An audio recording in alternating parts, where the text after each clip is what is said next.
احساس کردم جرائم خشن یعنی درد بیشتری رو تحمل کرده و درد آدم‌ها رو بزرگ میکنه. اصلا کارآفرین آدم معمولی نیست، نمیتونه معمولی باشه. کارآفرین رهبره نه مدیر. ما باید جهانی رو جای بهتری بکنیم برای زندگی کردن. من بلدم از استرخای کوچیک چطور ماهی بزرگ بگیرم، ولی آدمی که کتکخورش خوب باشه. مثل این میمونه به یه پزشک بگیم همه عملهات موفقیت آمد و هیچکدوم نمردن، خب طبیعتا میگه که نه مردن. ما بعد 17 سال چون متدی نداشتیم که ازش الگو بگیریم و همه چیز رو مجبور بودیم خودمون خلق کنیم، آره خیلی به در دیوار خورده. این بچه‌ها که میبینید سرچارا خوابن، اینا تریاک میخورن. من زمانی که کاری رو خلق کردم من متولد شدم. بیزینس، اقتصاد، پول، کارخونه، اینا همه وسایلی هستن که توش نازنین رشد کنه، سالار رشد کنه، محمد رشد کنه، امیر رشد کنه، اینا بیان بالا. تفاوتش فقط این بود که من قصه او رو شنیدم، دیدم هر زنی در این جایگاه قرار میگرفته، شاید همه کار میکرد. نکته اینه درست عمل کنی، نکته اینه به چیزی که میگی عامل باشی. هر وقت ورشکست کردی به اندازه پول یک سفر یه جایی برای خودت یه پولی بذار. آفرین به سوادی که درد یکی رو برداره در یک گوشه از این کره خاکی. این 36مین یا 37مین در واقع عصرانه‌ای هست، در واقع چای با طعم تجربه. در خدمت دکتر نبی هستیم. دکتر نبی شما چای رو معمولاً با چی میل می‌کنین؟ من چای با خرمای روکشدار که تولید یکی از کارگاه‌های ما در روستای جمع از توابع عسلی این تبلیغ میکنید دیگه. دقیقاً. یعنی دقیقاً. این بخشی از در واقع کار شماست و اتفاقا نکته خیلی مهم همین هست که ما چطور در واقع از هر امکانی، از هر در واقع فرصتی استفاده میکنیم برای اینکه به هدفمون در واقع بپردازیم. خیلی نمیخوایم انگیزشی و شعارگونه و اینها صحبت بکنیم. فکر کنم اغلب افراد شما رو با برنامه میدون این روزها میشناسن، گرچه که شما سال 47 به دنیا آمدید در مشهد و بنا به اون چیزی که در ویکی‌پدیا هستش من خیلی نمیخوام بهش ارجاع بدم چون احتمالاً دوستان میتونن برن مطالعه بکنن. میخوام خیلی چیزای بیشتری از شما بیش از آنچه که در ویکی‌پدیا هست بپرسم. برای کسب و کار گاهی وقتا شاید به نظر بیادش که خورده سنگدلانه است این حرف، ولی گاهی وقتا لازمه بدونیم حال مردم چطوره، چون بر اساس اون میتونیم سازمون رو کوک بکنیم، ساز کسب و کارمون رو کوک بکنیم. این از نظر اخلاقی به نظر شما ایراد داره که حواستون باشه که شرط اجتماعی چطوره؟ نه من هیچ وقت سعی نمی‌کنم کسی رو لوس بار بیارم. شاید مردم دارن اشتباه میکنن. اینجا جایی نیست که ما اشتباه یک نفر رو تایید کنیم. اینجا محل آموزشه. یعنی هر آدمی کاراکترش رو دم در میذاره، میاد تو زانو میزنه جلوی علم، نه جلوی استاد، جلوی علم، و یاد میگیره و بعد میره در جامعه اونو با رفتار خودش، با محصول خودش، با گفتار خودش، با قلم خودش، با نوشته خودش درس میده به دیگران. پس اگر ما بگیم که مردم حالشون خوب نیست، میگن خب مردم دارن اشتباه میکنن. بعد میگن که خب ما دوستت نداریم. میگن خب باشه دوستم نداشته باشید، ولی من دلیل نداره که جایی که اشتباه بکنید بگم. بعد شما حساب بکن توی فرایند اشتباه کردن یک کارآفرین اشتباه کنه، مثل یه خلبان میمونه که اشتباه کنه. پس ما یه مجموعی از خلبان ها اینجا جمعن، بعد به خلبان ها بگیم شما همتون هم خوبید، تو کاکپیت هم رفتید، فقط چای بخورید، قهوه بخورید. خب ما عملا داریم سرنوشت 275 تا مسافر رو به خطر می‌اندازیم. پس شما خودتون رو خلبان مسافربری میدونید؟ بله. که نمیتونه اجکت هم بکنه و با مسافرها هستش. ولی توی سابقتون میخوندم که بارها شکست خوردید، یعنی هواپیماتون سقوط کرده. سقوط نه که نقص فنی خوردیم، مجبور به فرود اضطراری شدیم. یعنی این شکست‌ها رو شما به عنوان سقوط نه. سقوط چیه؟ سقوط زمانیه که من در ذهن خودم ناامید میشم و از خودم دیگه بدم میاد. نشدین؟ نه من هیچ موقع؟ نه من هیچ موقع. مگه میشه؟ من عصبانی شدم، این خیلی فرق میکنه. نکن به یکی میگی که اوضاع احوالت چیه، میگه خیلی بد. میگی برای چی؟ میگه خیلی تو زندگیم فاجعه است. خب خود واژه تو حال آدم خیلی تاثیر داره. خب من میگم که نه، میگه درگیر چی؟ حل یک مسئله.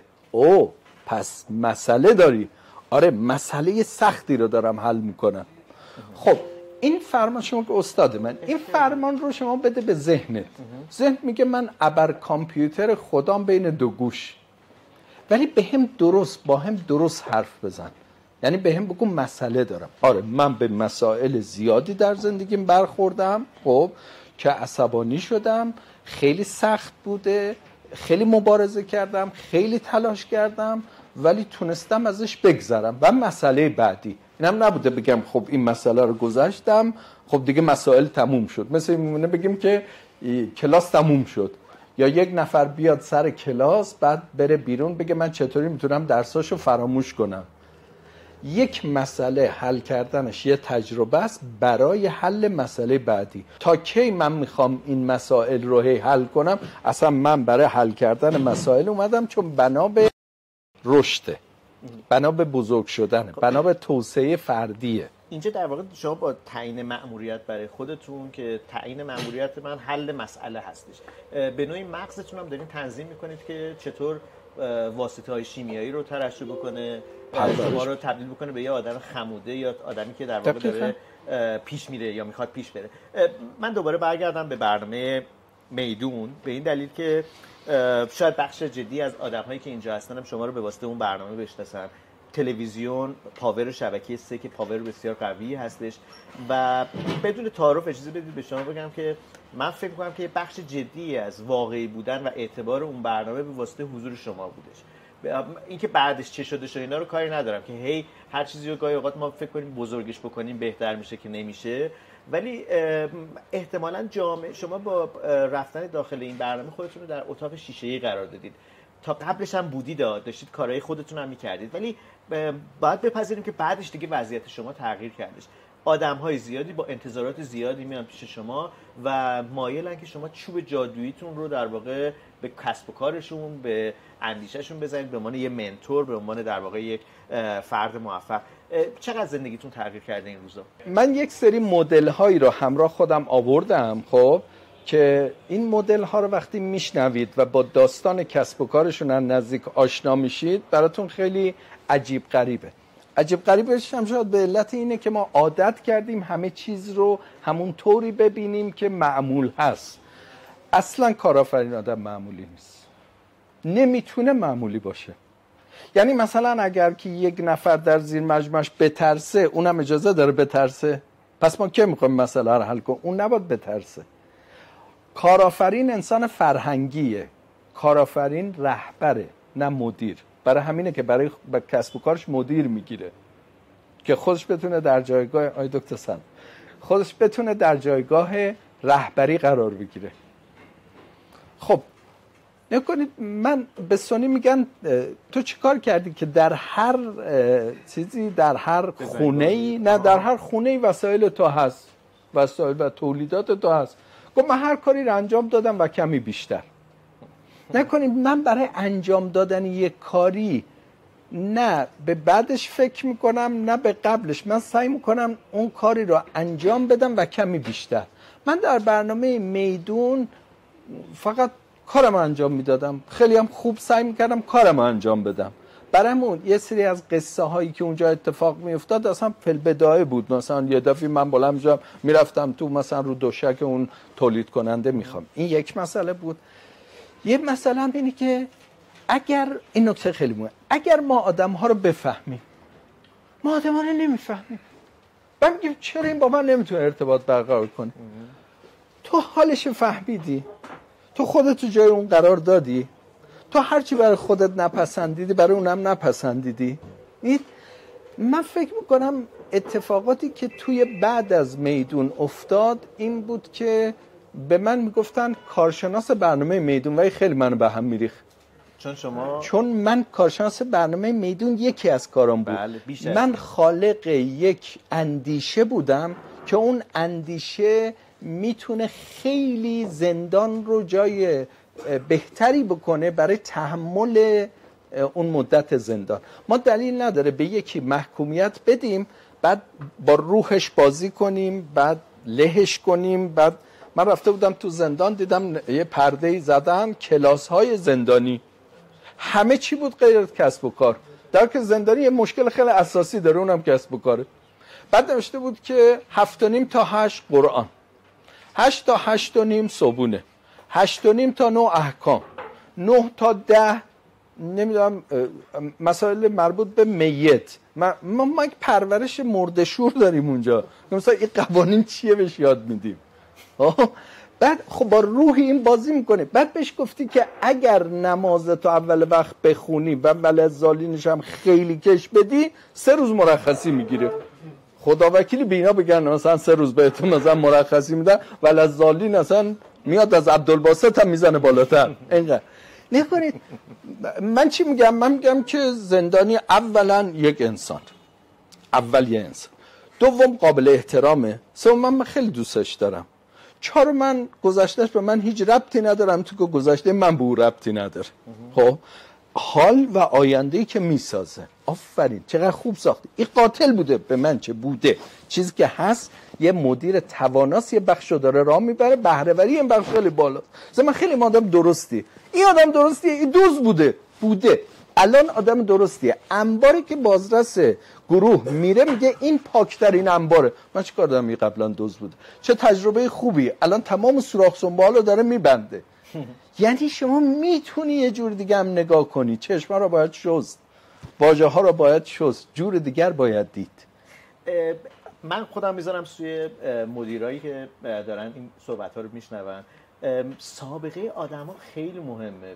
به نظر میاد که حتی میگن که روی عملکرد ژنتیکی اون فرد میتونه اثر بگذاره، محیط، رفتار. من اگه همینه که گفته اگه گیرش بیارم دیگه بعد خودم خب من همین میخوام بپرسم چطوری شما میفرمایید که میشه به یک فردی که با چنین حالا اون بخش بزرگیشو دارین میگید قاتل، چطوری میشه به همچین آدمی اعتماد کرد؟ این سوال خیلی خوبی. میتونید بگید چطور میشه؟ دکتر شما که نه، چون در جریان پرونده‌های ما هستید، شما نه. دکتر علی نژاد وکیل زبردست و دانایی هستن که توی پرونده‌ها به ما کمک میکنن، خیرین ما هست. منهای دکتر علی نژاد بقیه میتونید بگید چطور میشه به یک قاتل اعتماد کرد؟ نه اینجا بشین ولی نرسون. یه قاتل خاطر اون گذشته خانوادگیش و اون عقده ها و کینه ها و نفرت هایی که تو وجودش بوده قاتل شده. وقتی اونا شناسایی بشه و درمان بشه، اون قاتل از 100 تا دقیقاً. مگه به عنوان کارآفرین شما مسئولیت درمان دارین؟ کار بیزینس رو دارین راه نه دقیقاً نکته همینه. ما بیزینس رو راه نمیبریم. ما بیزینس رو راه بردن یکی از مسئولیتایی که ما باید انجام بدیم. ما باید جهانی رو جای بهتری بکنیم برای زندگی کردن. در تناقض با سرمایه‌داری نیست؟ من به سرمایه‌داری کاری ندارم، من به کسب و کار دارم. کسب و کار با سرمایه‌داری با هم فرق میکنه. هیچ کدوم از کسانی که در حوزه کسب و کار کارخونه دارن الزاما آدم سرمایه‌داری نیستن، ولی آدمای بزرگیه. نید؟ یعنی من احساس میکنم کار کردن ما رو تربیت میکنه. شما کارآفرینان زیادی اینجا نشستن صحبت کردن، همه همکارانشون رو دوست دارن، یه جور پدر فرزندی اتفاق میفته، یه رابطه، در حالی که برای تاجر میدونید نه راننده ترانزیتی که بارشو میبره نه با اون اصلا ارتباط برقرار نمیکنه. ما با افرادی که داریم کار میکنیم زندگی میکنیم. کارآفرین چه حالا تفکیک شده، ولی من تفکیک قائل نیستم. یعنی میگن کارآفرین اجتماعی، کارآفرین اقتصادی، من قائل نیستم. من میگم کارآفرین اصلا اجتماعیه، اصلا یه آدم اجتماعیه، یه آدم وطن دوسته. بچه تو رو خدا اگه مطابق نیست با اون وجودتون میتونید دست بلند کنید بگید من موافق نیستم. یه کارآفرین چرا باید خودشو به دغدغه تولید بندازه؟ چون وطن دوسته، وطن پرسته، ارق ملی داره. قبول داری؟ یعنی میگه خدا وکیلی اگه ایران بخواد براش اتفاقی بیفته من جونم میدم. کی تعدیل نیرو میکنه یه مدیر؟ هر جایی که لازم باشه. نگاه کنید تعدیل با هم دیگه در تناقض قرار نمیگیره. تعدیل نیرو هم یکی از استراتژی ها و نقشه های راه هست، چون یک مقصد مهمه، دو کشتی مهمه. پس اگر یک نفر گفتش که من دوست دارم سوراخ کنم، دوست دارم، خب بعد بگم به بقیه بگن که خب دوست داره بچه دیگه چیکارش میشه؟ نه میگیریم میندازیمش تو آب، یه کوسه هم میندازیم بخورش. خب این جزء بعد حساب کنید، نگاه کنید، رهبر مامان نیست. مامانا بدترین آدم ها هستن برای تربیت فرزند به سمت رشد و تعالی. جای نواها رو ببین چیکار میکنن، نوا رو میده دست مادر بزرگا چاقشون میکنه، میگه بخور. دید؟ یعنی من احساسم بر اینه کارآفرین یه جذبه علیوار داره، یعنی دافعه داره و جاذبه داره. خب الان شما به این بچه‌ها بگو، مثلا گوشید بازه نکنم صحبت بکنم، شما بیا به این بچه‌ها بگو که مثلا نبی چطور آدمیه، کاملا دیدگاهش با این سرکار خانم متفاوته، چون ایشون نبی رو با خنده هاش توی لایوا، توی پیج، توی برنامه‌های مختلف سیما دیده، این داره بهش کار میکنه. نبی روز 4 بار با قتلک روی رد میشه. چون من در مقابل خانم فقط مسئولیتم اینه که حرفهای واقع گرایانه‌ای بزنم که خودم نسبت بهش عاملم. بس الان شما از وقت شناسی از من سوال کن، من جواب نمیدم، چون من همیشه قرارمو دیر میرم.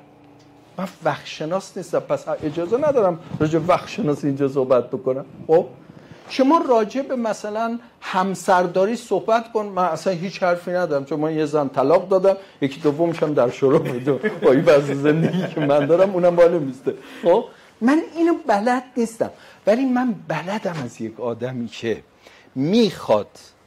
میخواد کارآفرین بشه یک کارآفرین بسازم. من اینو بلدم. مهسا بلند شد، یه دست به افتخار.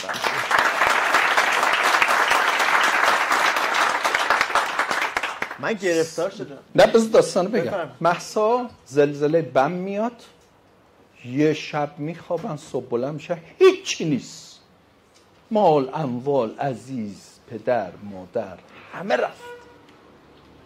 یه دختر بچه بلند میشه، خوش میاد بالا، میاد بالا 16 سالگی میدنش، خب کسی نداشته، میدنش به یکی یارو داغون معتاد، 12 سال سعی میکنه و آدم بسازه، موفق نمیشه. خدا وکیلی اگه ما باشیم چند تا قرص برنج خودمون از زندگی راحت میکنیم. میایم مؤسسه‌ای بزنیم که خانم‌ها رو توانمند کنیم، بعد اسمش بذاریم قوی باش بانو، و بعد بیایم مردم رو جمع کنیم، بعد مجانی بهشون درس بدیم، بعد تلاش کنیم، بعد اینا برن کالا تولید کنن، بعد بگرده من پیدا کنه، بعد کالاهای کرمان در روستای کشگویی که 50% ناشنوان، بعد بره در این روستا نمیدونم مادرزادی چرا کرولالا نمیدونم هیچ کس هم نرفته، یه نفر 4 سال یه بار میره، یه نماینده‌ای میره اونجا رأی میگیره میاد، تا 4 سال دیگه با نمیره. گفتم مدیون نشم، یه وقتی مدیون اون نماینده. چقدر نماینده هاشونو دوست دارن مردم خدا. من یه چیزی هم گفت، امیر جان سلام، خوش آمدی امیر همونجا پایستون بشه. آره توی چیز بود، توی هفته گذشته اصفهان بودم، بس قصه مهسا رو بگم تموم بشه. بعد میاد تلاش میکنه، بعد ما می‌بینیم کارگاه رو داره نازنین رو ساپورت میکنه در کرمان، روستای کشگویی رو شروع به تولید کرده، 20 تا فکر میکنه 20 تا از این کرولالا اونجا. بعد این خانم‌ها آقایونی که اون روستا خیلی جالب میری میگی که مثلا از کجا با میگه خیلی خوبم آدرس میدن، انگار خیلی آدم خوب میفهم. بعد میبینیم که روستا الان فعال داره تولید میکنه، نازنین فعال داره تولید میکنه. بعد گفتیم پس ممکنه کارگاه‌های دیگه کشورم بیای تو دست بگیری، کارگاه دیگه کشورم دست میگیره میره راه میندازه. و من چیزی که میبینم از آدم‌ها اینی که آره، ولی اگر بهش بگی، اینو خواهش میکنم بعداً خصوصی بهش بگی واقعا شده که دوست داشته باشی بعدی که با نبی حرف میزنی گوشی تو بکوبه به دیوار، میگه بله بارها اینو خواستم. بعداً ازتون میپرسم. من میدونم چون طرفداران شما، چون هی به دوستان سلام میدید و در واقع ابراز آشنایی، نه اینا کارآفرینی میدونم به هر حال آشنای شما هستم، من میدونم که شما طرفدار دکتر نبی هستین، ولی به دلیل اینکه میخوام از بحث شکل جلسات انگیزشی و شعارگونه خارج بشه یه جایی ای بابا من هرچی میگم میگه شعار میگه. نه ببینید من الان آقای نبی بگم بلند شد تو پسرم بلند. نه بزن. سلام قربان. تو چند جا و کجا داری میوه خوش تولید میکنی؟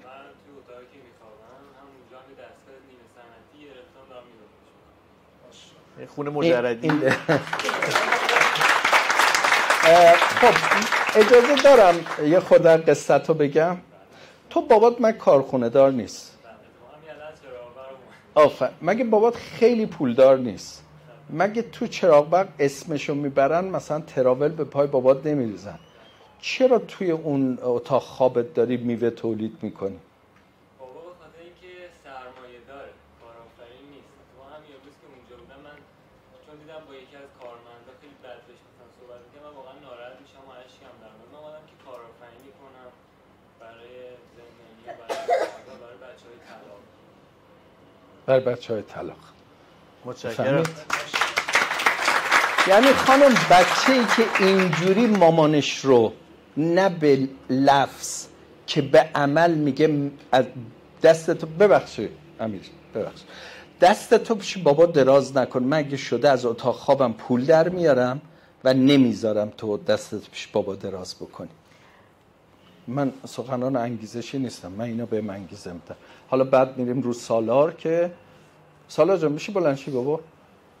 سالار یه روز اجازه هست بس. سالار یه روز اومد پیش من گفت بابام زندان. 10 سالت بود سالار؟ نه 15 آره قصه مال 12 سال. اومد گفتش که بابام زندانه. باباش چک کشیده بود اینا. بابامو بیارید بیرون. ما رفتیم ضامن بردیم، باباش آوردیم بیرون. دوباره چک بعدی باباش رفت زندان. باز آوردیم بیرون، باباش دوباره. ما گفتم نگاه کن این مثل خط مترو این بابای تو، ما میاریم میریم. بیا ما یه کار کنیم، من تو رو توانمند میکنم، تو خود برو مشکل بابات حل کن. بعد گفت یعنی چیکار کنم؟ نمیفهمی توانمند چی میگه، کسب و کار چی از کیه اینا؟ بعد گفتم که نگاه کن کسب و کار بهت یاد میدم، کسب و کار را بندازی، بعد تجارت کنی، یاد بگیری اینا. فقط یک مسئله است، تو باید نفر اول شاگرد اول هر جایی باشه. اگه راهنمای شاگرد اول، دبیرستان شاگرد اول، دانشگاه شاگرد اول، ارشد شاگرد اول، دکترا شاگرد اول. من همونجا متوجه شدم اصلا نمیفهمه چی میگه. بعد گفت باشه هر شما میگی. گفتم از اینجا به بعد تو پسری منی، من و تو پدر پسری. بعد برام این پیام من همسن سالاره.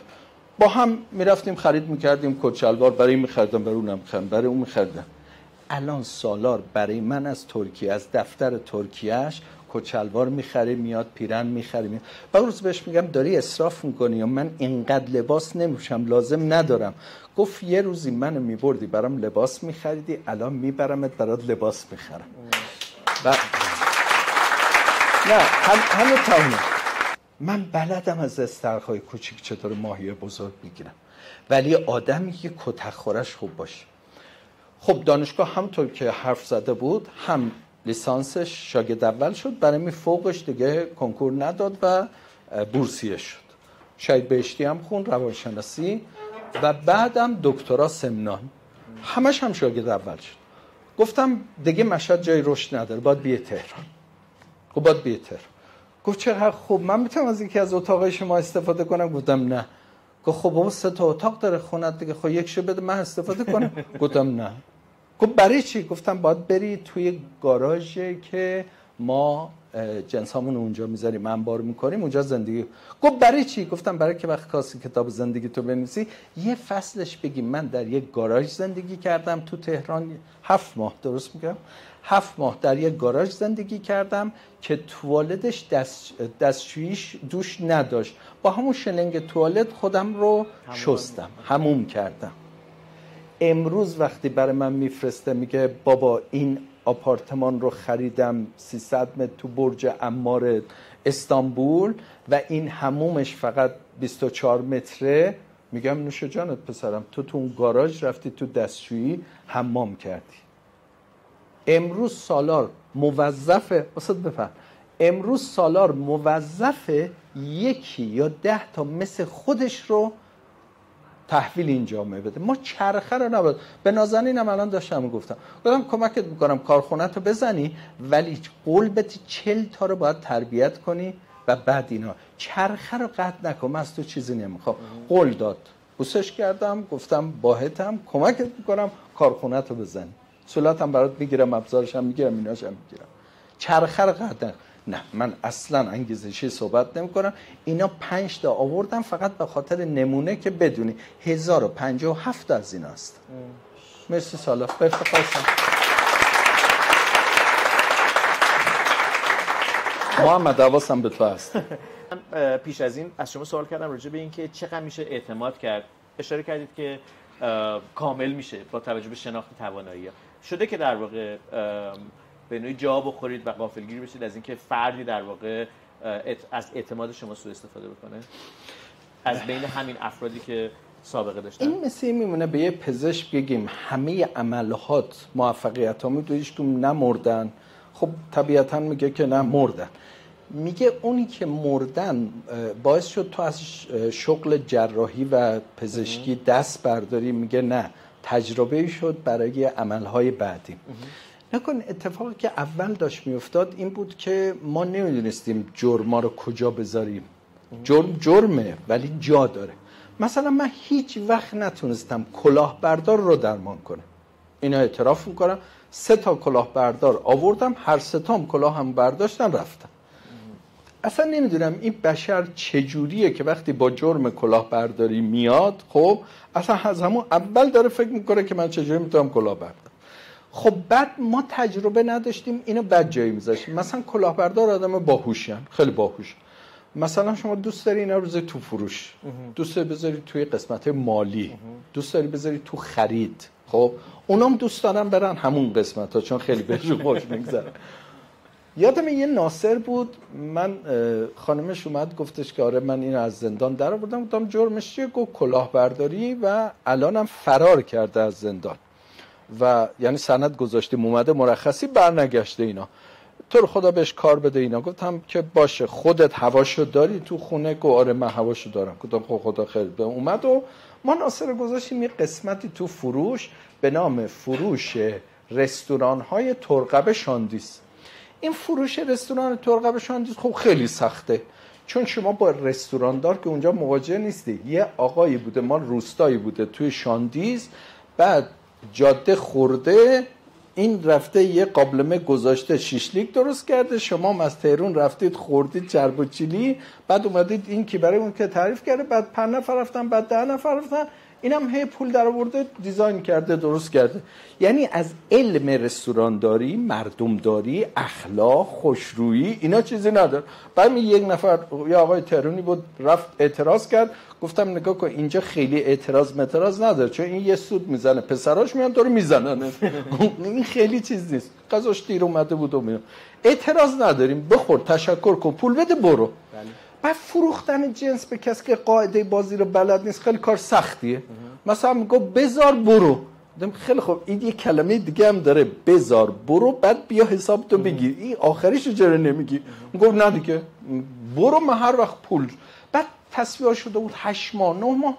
ما ناصر رو دیدیم، ناصر خیلی روابطش قویه، اثرگذاریش خیلی خوبه، اصلا چشم خیلی پرنفوذی داشت، اصلا یعنی غیر ممکن بود شما که مثلا فرضاً حالا کارمنده صدا سیما هستی خیلی وضعیتون خوبه. من کارمند نیستید؟ نه. رئیس صدا سیما هستید. بعد مثلا خیلی سریع اصلا جذب می‌شدید، می‌رفتید دار و ندار میدادید به این. ما ترقب شاندیز رو دادیم دست اینا. ناصر اینجا رو رسوند به بالاترین منطقه فروش مشهد. ما میرفتیم میگفتیم که ناصر نیست کارخونه براتون جنس میفرسته، میگفتن نه از کارخونه نمیخریدن، نه ناصر میخریدن. ما دیدیم فروش زیتون پرورده هامون از کل مشهد بالاتره. یعنی اگر همه مشهد یا زیتون پرورده هر 3 وعده صبحونه نهار شام بخورن بازم نمیشه ساعتی 3.5 تن. این زیتون پرورده کجا میره؟ دنبالش گرفتیم دیدیم که داره میره زاهدان. گفتیم بابا دم ناصر گرم، تا زاهدان زیتون پرورده بشه چون زاهدانی ها نمیخورن سیستانی ها زیتون پرورده. بعد خلاصه ما دیدیم نه اصلا عدد رفت به زاهدان و رفتیم زاهدان دیدیم رفته پاکستان، یعنی محصول میرفت پاکستان. حالا محصول به کجا فاکتور میشد؟ به رستوران مش اکبر تو شاندیز. از کجا محصول سر در می آورد؟ پاکستان، کراچی. بعد خلاصه ما بازم متوجه نشدیم چون چکاشو درست می آورد و پاس میکرد اینا. تا خانمش اومد گفتش که درآمد ناصر چقدره؟ گفتیم با پورسانتش و اینا اون زمان سال 92 حدود 20 تومن. خب خیلی زیاد چون دلار اونجا فکر کنم 1000 خورده بود، مثلا $20,000 درآمدش. بعد گفت ما زندگیمون مثلا 25 میلیون تومان داره خرج میکنه، 5 تومن شاید کجا میاره؟ گفتم نمیدونم. گفت باید بدونی یه مارمولکیه که من که زنشم میشناسمش، برو تو حساب. رفتیم تو حساب کتاب، دیدیم ناصر هر چی تاریخ مصرف گذشته از رستوران ها جمع میکنه اینا رو میفرسته سیستان بلوچستان و فله میکنه میفرسته کراچی و یک تجارت خیلی دلاری خوبی برای خودش راه انداخته، برای خب برند ما داره ضربه میخوره بمانه. ناصر رو صداش زدیم و گفتیم که بفرمایید پرداخت کنیم. به قصهش کاری ندارم که خود این خانم اومد تمام اموال ناصر رو معرفی کرد و ما توقیف کردیم و بعد گرفتیم، ما کار نداریم. بعدم ازش جدا شد و الان هم یکی از مدیران شرکت تو قسمت پاک شرکت، نیره یکی از مدیران خیلی خیلی خوب منه. آره لحظهش پیش میاد، ولی اگر بگی اشتباه کی و اشتباه ما الان دیگه کلاهبردار میاد خط تولید تو قسمت شارژ خط‌ها بشکه زیتون جابجا کن.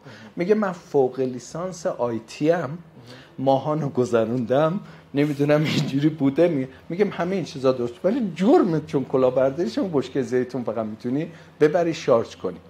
ما بعد 17 سال چون متدی نداشتیم که ازش الگو بگیریم و همه چیز رو مجبوریم خودمون خلق کنیم، آره خیلی به در دیوار خوردیم. ولی خوشحالم، چون میدونم خوشحال میشید براتون میگم، خوشحالم که 1.5 ماه پیش به دعوت سازمان ملل دفتر مسئولیت اجتماعی در مادرید من رفتم و کارم رو اونجا برای 52 کشور معرفی کردم. دعوتی که از من شده بود این بود که مدل کارتون رو بیایید برای کشورها معرفی کنید، شما چطور تونستید با زیتون جرائم خشن مثل قتل، سرقت مسلحانه، آدمربایی، عرض الاوباش و جرائم خیلی خشن رو بتونید مثلا درمان کنید. 12 دقیقه به من وقت دادن، 5 دقیقه یک کلیپ پخش شد و بعد من صحبت کردم. در انتهام شعر سعدی رو خوندم، بنی آدم اعضای یکدیگر.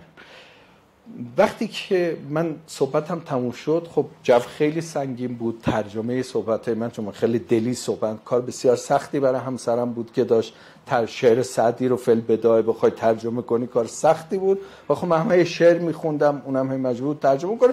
12 دقیقه خیلی سختی بود. بعد یه آن نگاه کردم دیدم 52 کشور به افتخار پرچم کشورم بلند شدن دارن دست میزنن. پس میشه اعتماد کرد با چیدن در واقع افراد در جایگاه درستشون.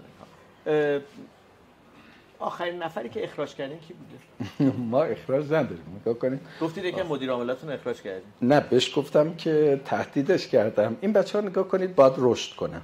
خب حالا مثلا 10 ساله داره با من کار میکنه، خودش البته ماهانیه، خودش یک کارخونه تولید نون بستنی داشته، ورشکست کرده، طلبکارا اومدن دم خونه‌اش، صبح بلند شده اومده که به من کمک کنید. گفتیم که باش. ایشون الان قائم مقام من مدیر گروه هم اون قائم مقام، یعنی تمام شرکت‌ها، کارگاه‌ها، مهسا، نازنین همه زیر مجموعه ایشونه. پارسال ما نگاه یک متد، ما میگیم 10 سال دیگه مدیر چیزی برای ارائه نداره، دیگه نداره. این مدیر باید به پول شرکت 3 ماه بره گردش با پولش، یعنی حقوقشو بگیره طبق آخرین حقوق، هتل و کیش و قشم و ترکیه و اینا رو براش رزرو کنی، بره بعد 3 ماه دوباره با ایده‌های جدید برگرده دیگه به دردمون. یعنی هر کی به 10 سال میرسه این آفر رو از گروه داره، میدونه که دیگه 10 سال تموم شد، 3 ماه میره. توی 3 ماه چیکار کنیم؟ شما بفرمایید، ما خودش انتخاب میکنه کجا بره دیگه، ما پول وجهش رو بهش میدیم دیگه. شما اذیت می‌کنه. بعد من بهشون گفتم که شما 2 تا راه داری، یکی که نرفتی اون 3 ماه رو و کرونا گرفته بود، اجازه ورود مدیر عامل به داخل شرکت داده نمیشد، صنایع غذایی. مثلا نمیدونم اینو بهت گفتم، یعنی تمام 14 روزی که کرونا گرفته بود رو جدول روبروی کارخونه اوور میشست و با تلفن مدیرانش رو و سرپرستانش رو داخل کارخونه کنترل میکرد. بعد که بچه‌ها میومدن سوار سرویس میشه، اینم تو ماشینش میشست میرفت. ما داریم راجع به یه بحث جدی به نام زندگی آدم‌ها حرف میزنیم. وقتی میگم اینا خلبانن، شاید شما چون فضاتون اداری هست ما رو درک نکنید، ولی اینا متوجه میشن که خلبانن، روزی آدم ها دستشونه، عزتشون، شرفشون، شخصیتشون، اعتماد به نفسشون، احترام به نفسشون دست این رزق و روزیه که خداوند تو دست این بر بچه ها داده، باید تقسیم کن. گفتم تو فایده نداره، تو وقت داری یا تغییر کن یا اخراج. گفت چقدر وقت دارم؟ گفتم که اینو مهسا خب خیلی شنیده، چون مهسا خیلی اخراج شد. گفت چقدر وقت دارم؟ گفتم که 1 سال. اسفند سال آینده، بچه خوب اینو گوش کنید، عجیب آدم ها وقتی تغییر، اسفند سال 1401 اگه تغییر نکنی خودت برو، چون من که روم نمیشه تو رو بعد 11 سال بندازم بیرون، خودت برو. خانم آقایون، مهسا و نازنین با سالار شاهد حرفای من هستن. من این آدم الان نمیشناسم. من انگار یک مدیر لایق، توانمند، با غیرتی رو فروردین امسال استخدام کردم. اصلا انگار اون مرد. اون آدم اصلا پیداش، به خودم گفتم چند روز پیش، بغلش کردم، بوسیدمش، دوتایی با هم گریه کردیم. بعد گفتم مهندس نمیشناسمت، انگار تو یکی دیگه، انگار یه چیز دیگه متولد شدی. تو همین ماهان درس میخون، کلاسش تازه 2 ماه تموم شده اومده. الان از من میپرسیدن که چطوری فلانی. گفتم قبلا وقتی فشار میومد روش میشست گریه میکرد، از زنگ زد میگم مهندس چطور؟ میگم خوبم. گفتم تو چرا گریه میکنی؟ میگم نمیدونم سفارشات نمیدونم برسونم. بعد میگفتم منم نمیتونم به حرفت گوش بدم. الان فکر میکنه. من میگم که آدم ها تغییر میکنن، مخصوصا اگر در شرایط سخت قرار بگیرن. من مدیرانم رو در شرایط سخت قرار میدم، خب به خاطر که خودم رو در شرایط سخت قرار میدم. مهسا مجبوره بدوه. میدونین چرا خانم؟ چون من دارم میدوم و این باید با من بدوه. مهسا 12 دیشب واقعا حالت تهوع گرفت و رنگش کاملا پریده بود و من بهش میگفتم که 700 تا زندانی آزاد کردیم، اگه یک کم دیگه تحمل کنیم ما 300 تا دیگه میتونیم آزاد کنیم، فکر کن. و گفتم حالت تهوع دارم. گفتم که ذهن منو به هم نریز، من رو سن باید برم پابند الکترونیکی بفروشم و تو باید بری شد. یکی از بین جمعیت 400 تا مهمون دست بلند میکرد، گفت 2 تا پابند. مهسا میرفت شماره تلفنشو یادداشت میکرد. امیرم که اینجا نشسته توی گیلان همین مأموریت رو داشت. زندانیات تو زندانن اما مردم هم بیرونن. فقط کافیه به مردم بگید با هر 2 میلیون تومنتون 1 زندانی آزاد میشه. مردم پول پابند الکترونیک رو پرداخت میکنن. همونطور که من هر هفته 5 استان رو، فردا کرمانشاه، اندیمش، دسفول، اهواز، کاشان. خیلی برای من کاشان جالب بود. کاشان تک نفری رفتم، بعد دانشجوها بودن، بعد به من گفتم برای دانشجوهای ورودی سال 1401 صحبت کن. بعد وقتی نمیخواستم پابند بفروشم، همینجور قصه گفتم بچه‌ها میتونید با 2 میلیون تومان 1 زندانی آزاد کنه.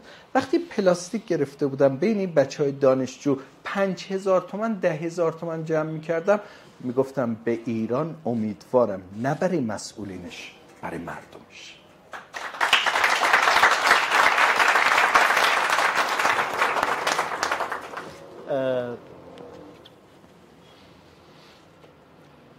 فردا گفتید میرید کرمانشاه؟ بله. میرید اونجا در واقع پابند بفروشید. آره. 2 میلیون تومان پابند الکترونیکیه. ما 60,000 زندانی الان تو زندان‌ها داریم. کرمانشاه رو پیدا کن، وقت آمارشو به من بده.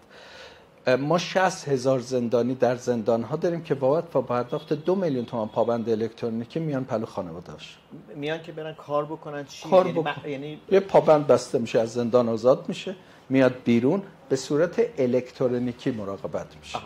نه که فلان زندان نداشته باشه، زندانی نداشته باشه، زندان نداره، چون اونا به جایی رسیدن که به صورت دیجیتال و به صورت الکترونیکی دیگه زندانی رو مراقبت میکنن. ما متاسفانه در بودجه سال آینده 4,000 میلیارد تومان برای توسعه زندان هامون در نظر گرفتیم. به خدا جواب نمیده، به پیر جواب نمیده، به پیغمبر جواب نمیده. یعنی میگید زندان نباید ساخته بشه؟ من میگم نه، زندان نباید توسعه بدیم. 2 تا کار باید بکنیم. یکی باید جرائم جایگزین حکم بدیم. یعنی من میگم یک مادر که 3 متر کابل دزدیده، ازش سوال کردیم چرا؟ که بگه من بچه 6 ماهه دارم، بچه 6 ماهم گشنه بود، من شیرم خوش شده بود، از دکل چراغ برق رفتم بالا، از دکل برق فشار قوی 3 متر کابل مسی رو بریدم، اومدم رفتم تو بازار فروختم. اوکی. دزدی باید جرمش درست. چرا برابری حاکم نیست؟ یعنی در همون چه اینو دادستان گفت. ما رفتیم تو بخش نسوان زندان زنان، من میرم کالاهاشونو میخرم. بعد دیدم که یه خانمی اونجا حدود 20-22 سال زرد با این چادر زندان توصیه روش این مارک زندان خورده، حتما هم باید اینا چادر سرشون. دیدم نمیاد جلو، گفتم دخترم بیا اگه چیزی داری به من بفروش. گفت من هیچی ندارم. گفتم اب نداره، من به تو بیانیه میدم، تو شروع کن به ساخت ساز. بعد یه عروسکی بساز، چیزی بساز، من ازت میخرم، مهم نیست، هر چی و لیست بباف، هر چی بود بده، من ازت میخرم.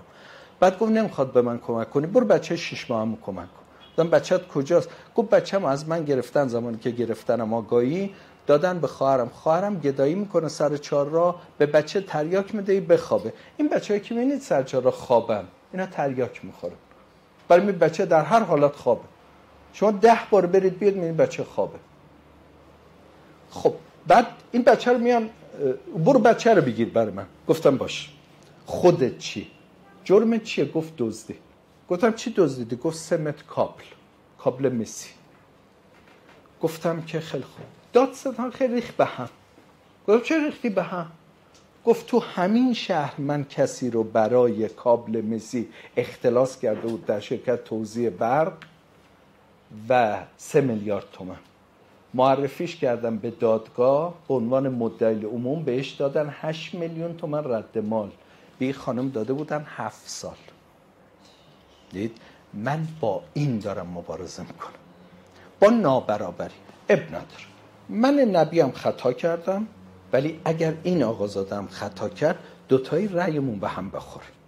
یا نسبتی با جرم داشته جرم داشت. پس یک بیایم بگیم این خانم باید در شیرخوارگاه 6 ماه خدمت انجام بده، هم بچه خودشو نگه میداره، هم تو شیرخوارگاه کمک میکنه. چرا زندان؟ چرا قاضی ما به غیر زندان چیز دیگه بلد نیستن؟ مگه ما چقدر زندان داریم؟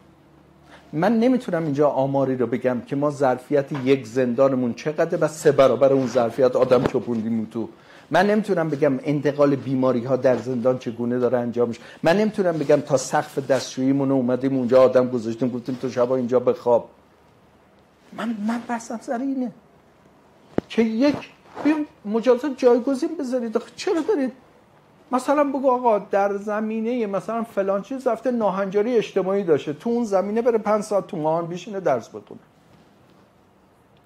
در یه محیط محترمانه نشسته در رابطه با اون چیزی که نمیدونسته حالا دانش کسب میکنه. قاضی اومد گفت من دستی رو قطع کردم. آخه من دیگه منو دعوت کردن بیا افتتاح اولین دستگاه اتوماتیک دست قطع کردن. مگه من تو غار زندگی میکنم؟ مگه من بورکینافاسو هم؟ بابا من ایرانم، من 5000 سال تمدن دارم.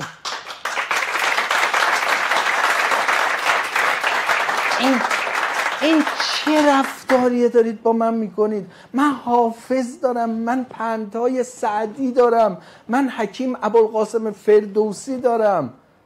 بابا من آدمم. میدونی اشکال قصه ما چیه؟ دیشب هم گفتم، همه جا گفتم. مشکل ما اینه که مردم خیلی جلوتر از مسئولین هم. تفاوتی اصلا اینا گمشون کرد. دید وقتی یکی خیلی جلو اصلا گمش میکنه کجاست. اینا اینقدر جلو میرن. به من سازمان زندانم گفت که شما میتونید پابند الکترونیکی بفروشید؟ گفت میتونید پولشو بدید؟ گفتم بله. گفت چیکار کنم؟ گفتم چی میرم به مردم میگم. گفت ما خیلی گفتیم. گفتم نه شما اعتبار ندارید، ما باید بریم بگیم. بعد دیروز اومدن آقا از توی گیلان، امیر گیلان بود درسته؟ کجا رفتی امیر؟ اونجا تو گیلان بود. یا آقای اومد از دادگستری گفت بسم الله الرحمن الرحیم ما اینجوری میکنیم، ما اونجوری میکنیم، ما زندانی آزاد میکنیم، ما باد میزنیم، ما ماساژ میدیم، ما فلان میکنیم، ما پشما میکنیم، به ما کمک کنید فلانا. بعد هی بهش کاغذ دادن آقا وقت تمومه، چون مردم وقت با هم حرف میزنن این بیا پایین بابا وصلت نداریم. خب محترمانه چجوری میشه؟ یا سرش میره تو گوشیش، یعنی میره تو شرط برد داری میگی دیگه، یه چیز گوشیم بهتر میتونه اطلاعات به من بده. اومد پایین. بعد من رفتم بالا. همین 200 بیشتر بودن، 250 نفر تو سالن. از طبقه متوسط آخ که این مردم رو باید بوسید، باید بغل کرد، باید بوسید، با استدلال میگم باید بوسیدشون، باید بغلشون کرد، باید خم شد تعظیم کرد. گوش بده. رفتیم اونجا طبقه متوسط درآمد تو 6 تومن 7 تومن خانم. بعد میگم که مردم گیلان ما 2 تا راه داریم رشتی‌های عزیز. یکی این که من همشهری شما، چون به من افتخاری رشت رو دادم و من یه رشتیم. داد چی؟ سود داد. فقط یه لطف کنید به من یاد بدید. الان دارن شب به شب برای من میفسر چیجی قربان اینا. بعد گفتم که من خیلی هم رشتی دوست دارم. یه زمانی هم بود من این میرزا کوچکخان خیلی پیگیری می‌کردم. بعد یه آهنگی داشت من خیلی دوست داشتم، به زبان گیلکی بود. میگفت میرزا تیشلمی کمر دابن تی تو فنگ مبر میشان سر دابن. حالا ادامه هست که دیگه حالا خیلی وقتتون نمیگه. دوست دارید؟ خوشگل. بعد فهمیدن من خودشونم، حس کردن میشه به من اعتماد کن. گفتم من یه رشتیم مثل خود، هیچ ماشینی هم دنبالم نیومده، این ماشینی هم نمیره، اسنپم میگیرم میرم از خود. گفتم مردم 160 تا زندانی پابند 2 میلیون تومانی هست که تو استان گیلان هست. بسم الله. من این انگشترها و گوشوارا رو که میدادن من خواهش میکردم تو رو خدا نه این خیلی پرپریه، معلومه که دیگه 1 گرم گوشواره 1 گرم خانم دیگه. گفت تو رو خدا نم، تو خواهش میکنم. من خواهش میکنم نه. میگفت نه. بعد گفتیم خب یه پلاستیک برین طلا رو بریزیم. من میخوام برگردم به ماجرای مدیریت، کارآفرینی، به اون مسیری که در واقع شاید اون حس و حالی هستش که در واقع میشه منتقل بکنیم به معنی انتقال تجربه، چون اینجا قرار بود طعم تجربه رو در واقع بچشیم که البته که همش داریم طعم تجربه رو میچشیم. بیایم توی کارآفرینی. نقطه عطف کارآفرینیتون کجاست؟ من وقتی که قتل عمدا رو گرفتم فکر نمی‌کردم موفق باشم. یعنی یک چیز بود دیگه، میدونی یک دونه میگن که این نارنجکه رو زامنشو کشیدم. خب به من گفتن که اینو کاردرمانی فقط تا مرحله دزدی‌های خرد و جرائم کوچک رو جواب میده. این نمیتونه یه قاتل رو درمان بکنه. 2 تا باید تصمیم میگرفتیم، یا اینکه واقعا این شدنیه یا اینکه نشدنیه. من اون شبی که اومدم تصمیم گرفتم که اولین 12 نفر قتلم 2 قتل به بالا رو بگیرم تو کارخونه، اونجا شاید بگم نقطه‌ای بود که نیاز داشتم ریسک کنم با لول 90 به بالا و جواب داد. بعد من به این نتیجه بعدن دیگه ارزالوباشو گرفتم، خفتگیر گرفتم، بعد دیگه آدم ربا گرفتم، اسید پاش گرفتم، دیگه ترسم ریخت. میدونین چون احساس کردم جرائم خشن یعنی درد بیشتری رو تحمل کرده و درد آدم ها رو بزرگ میکنه. میدونین من غذای خیلی لاکچری نمیخورم، ذائقه‌مو تغییر میده. من لباس خیلی لاکچری هم نمیپوشم، طعم من رو عوض میکنه. من خونه خیلی لوکس و اینام نمیتونم بخوابم، حالم خوب نیست، رو تختایی که بعضی هتل‌های خیلی گرون رو برام میگیرن نمیتونم، حالم خوب نیست، چون احساس میکنم از جامعه‌ای که متعلق بهشم، من بچه فقیر بودم دیگه، از اون جامعه دارم فاصله میگیرم و من اگه از این بچه‌ها دور بشم درمان اینا دچار اختلال میشه. مهمش اینه که اون بچه میبینه پسر من بعد از ظهر میره شوینده میفروشه، همین چه دستمال کاغذی و اینا داره، پوریا بعد از ظهر الان میره شوینده میفروشه. من میدونی چی میگم؟ من میگم اگه یک روزی گفتن پسر نبی کاری رو کرده، من به سالارم همیشه میگم سالار هر کار میکنی حواست باشه کار خلاف نمیکنی. خب و همیشه سهم اون سودی که متعلق به نیازمندان هست باید در بیزینست رعایت بشه. سهم خدا رو بذار کنار. آقا تو 1,000,000 تومان تو 1 سال سود کردی، 10,000 تومانش مال خداست، اون الان بذار که اون دیگه نه قاطی بکن تو کارت، اون جداست. برای می الان سالار در سن چه میدونم 25 سالگی خودش چند تا 25 تا زندانی آزاد کرده پسرم، 50 میلیون 25 تا 50 تومن هم میخواد بده، 50 تومن داده، 25 تا 50 تا زندانی باید آزاد. این رسالتشه، این محافظت میکنه ازش، این به کارش برکت میده. آی نبی عزیز، من بگم که اولا که بیش از آنچه که در این سالن نشستن ما رو دارن میبینن، چه به صورت آنلاین چه توی در واقع کافه کلاس که حالا اونجا هم باز به صورت آنلاین هست که خدمتشون سلام عرض میکنم. امیدوارم که اینکه توی این مجال میتونیم صحبت بکنیم. من نمیدونستم 2 ساعت میشه نشست صحبت کرد یا نه، که میبینم که الان زمانم کم دارم، چون میخوام از دوستانم بخوام که اگر مایلن سوالاتشون رو بگن، اگر در واقع نقطه نظری دارن راجع به بحث مطرح بکنن. من میخوام رو همین مسئولیت اجتماعی بمونم که این روزا خیلی هم صحبت میشه توی بیزینس‌های مختلف، کسب و کارهای مختلف، شکل‌های متعددی ازش وجود داره. شما الان معتقدید که مسئولیت اجتماعی، شما دارید کار میکنید، کارخونه دارید برای اینکه مسئولیت اجتماعیتون رو انجام بدید، یعنی این ابزاریه برای کار دیگری؟ یعنی به هر حال بیزینستون براتون مهم باید باشه دیگه، یعنی بقای شما هم هست؟ نه آدم‌ها برای من مهم. بیزینس، اقتصاد، پول، کارخونه، اینا همه وسایلی هستن که توش نازنین رشد کنه، سالار رشد کنه، محمد رشد کنه، امیر رشد کنه، اینا بیان بالا. اگر نگاه ما گندم درو میکنیم به تبعش کاه هم حاصل آید، اصلا جای نگرانی نیست. یعنی من نه موندم، نه پول تو جیبم نیست، نه بی ماشین موندم، نه بی سقف موندم، ما فقط نگرانیم.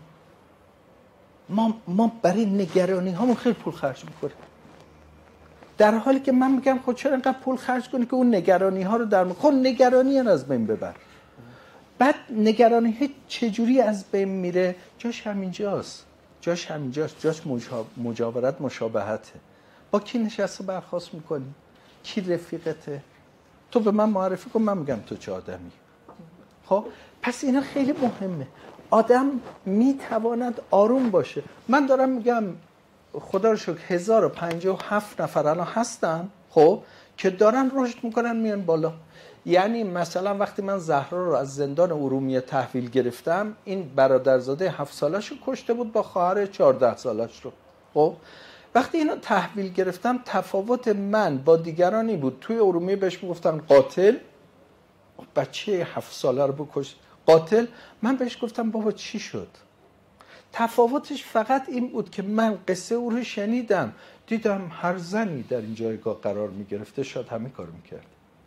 چون بین این که خودش و خواهرش، ما راجع به آذریای با غیرت داریم صحبت، بین خودش و خواهرش برن تنفروشی یا این که قرص برنج بریزه برای همه خانواده و همه با هم بمیرن، یکی دوم انتخاب کرده. برای آدم با غیرتیه.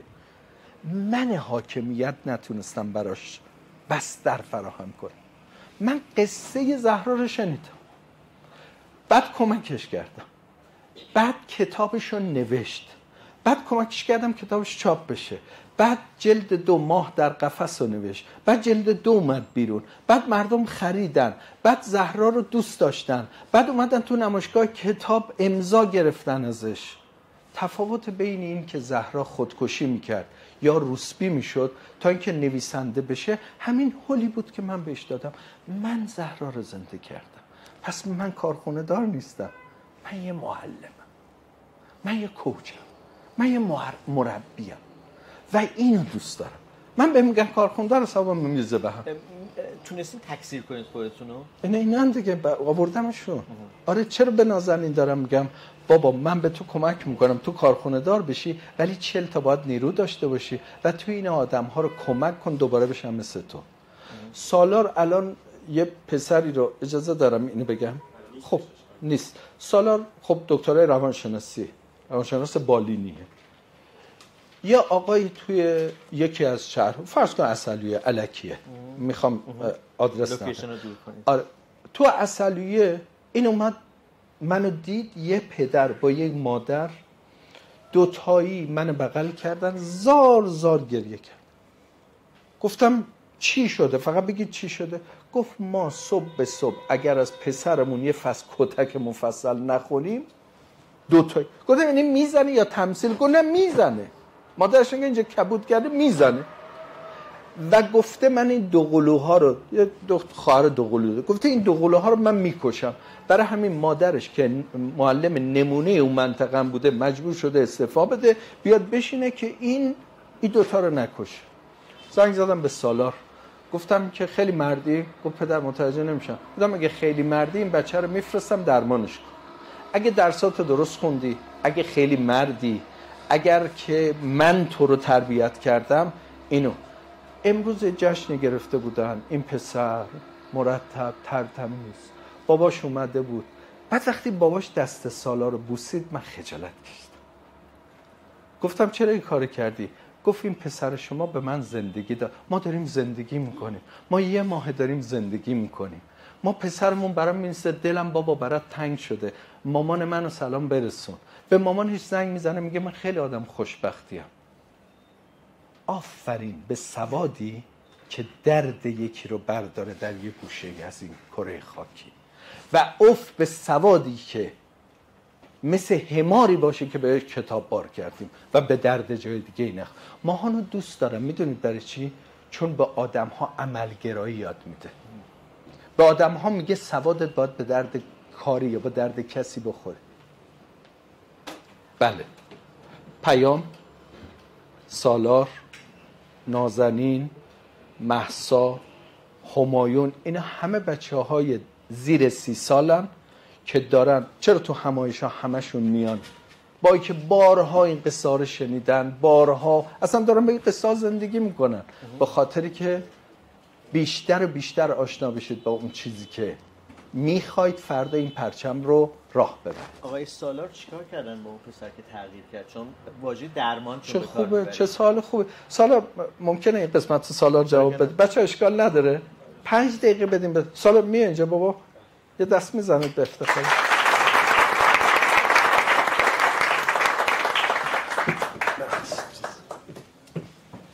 تشخیصش ADHD بزرگسالان. به نام خدا سلام عرض می‌کنم. آها نمیشتم. بیا بابا. بعد نمیده دیگه.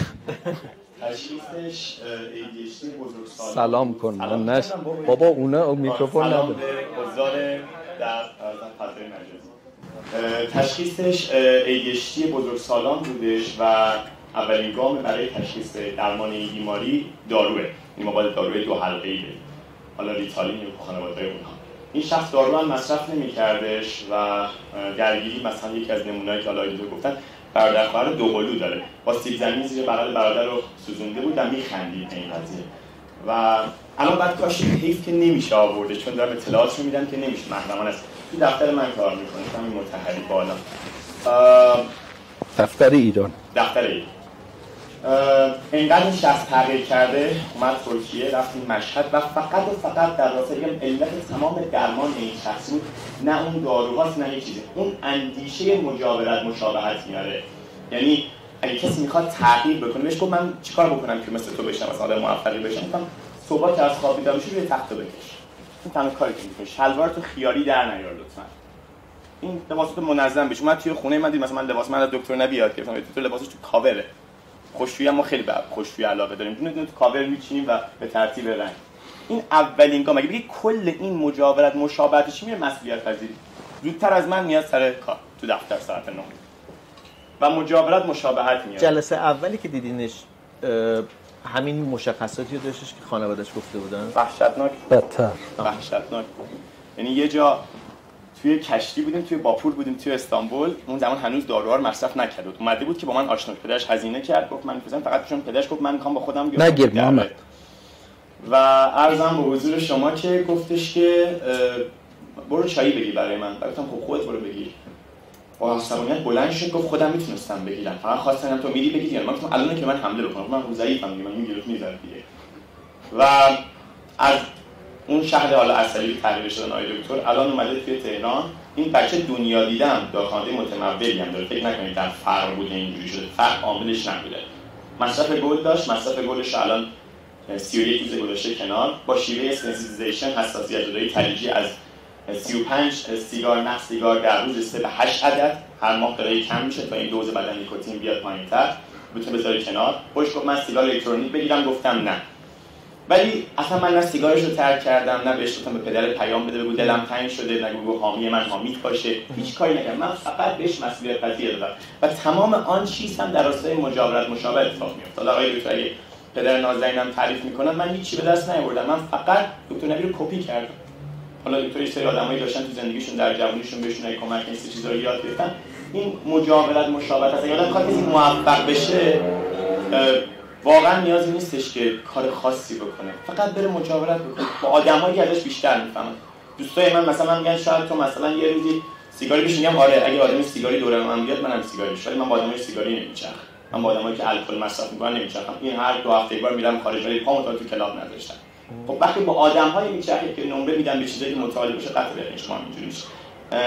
اسمش عوض میکنم، امیر حسین. امروز دفتر ما استخدام شده، قرارداد 6 ماهه باش بستیم چون میخواد برگرده ایتالیا، پیش همش اونجا لیسانس رو بخونه و یه آدمی که تازه متولد شده و باز آدم‌های دیگه من گفتم میخوام به دوستم زنگ بزنم محمد نامی و بگم که بیاد کمکش کنم گلشو بذاره کنار، حشیششو بذاره کنار. گفتم نه هنوز خودت آماده نیستی برای این قضیه، ولی راحت این زنجیره باید ادامه پیدا کنه. مرسی. این دادم